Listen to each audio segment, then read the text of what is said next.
What is going on, you awesome creatives, and welcome to today's tutorial where I'm going to be showing you guys how to set up reference images in 3ds Max.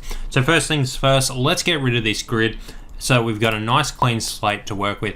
Next, we're going to come up into our Create tab and come into our plane. So this is under standard primitives. We're going to create a plane. We're just going to click and drag this out just roughly as to where we want it. And I'm going to be a little bit more precise by coming into my parameters and just typing 8000 and 8000. Just so that I've got a rough size there.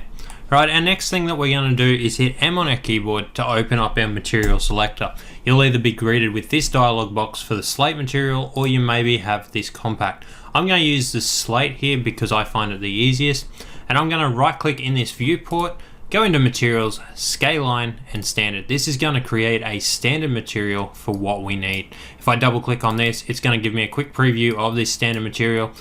And it's going to give me a list of all these kind of options. We're going to ignore all these and only focus on this diffuse. We're going to grab this output node, click and drag over to here, and it's going to give us an input. So I want a general and a bitmap import, and it's going to navigate to our folder with all our imports, provided you've set it up with your folder. If not, navigate into My Computer and find these images.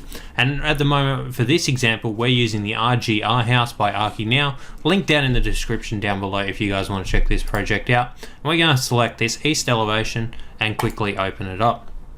Now again, we can double click this image and it's going to give us a quick preview. And what we're going to now do is with that input, you can kind of see that this has gone speckled. Right, I'll show you guys why in 2 seconds. And when we grab this output node, click and drag it out and apply it to our plane. Right, you'll notice here it comes up gray. Now if that ever comes up, the main reason for this is because your material is not defined in the viewport. So we're going to click on this standard material and we're just going to have show shaded material in viewport. By clicking that, you'll notice that color changed. If we zoom in, you can see that I've got my image there and it is tiled horizontally and vertically, which we don't want. We want it to take up this entire plane. So what we need to do is double click on this map and then come into here, make sure real world scale's on, turn off the tiling, and then put up these to the dimensions of your plane. So for me it was 8000 and 8000, and I'm going to now hit enter, and there we have it. There is our reference image. Now if we want to duplicate these, I'm just going to minimize this and probably minimize all those functions and double click that to minimize it as well. And now I can grab these two, hold down shift and click and drag them down.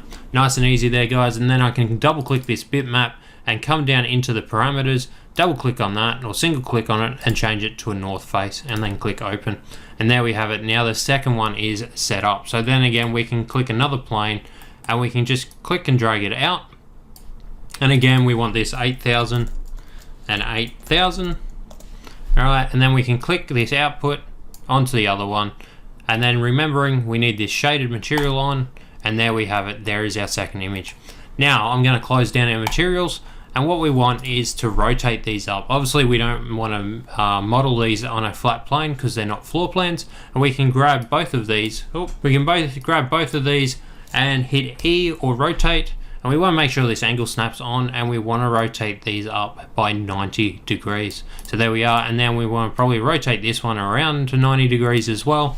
And then let's move it quickly into position. So I'm just going to drag it over here and drag it down. Now you notice here that these two aren't overly high quality, so what we can do, and they're not all lining up, but it doesn't matter for now, but we can go into our rendering here, and we can go into render setup, and then regardless of what renderer you're using, you can click and drag down this, and you've got this bitmap proxies here. So you can click setup, and what you want to do is enable a proxy system and then go into full. This is going to give us a little bit better quality to our JPEG images here.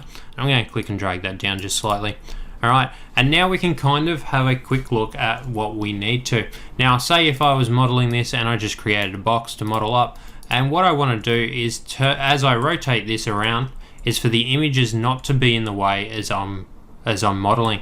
So what I can do then, guys, is to grab both of these images, nice and simply right click and go into object properties. In object properties, you want to select this by layer here because we were playing with these display properties. We're going to go by object, and we're going to turn on this back face cull.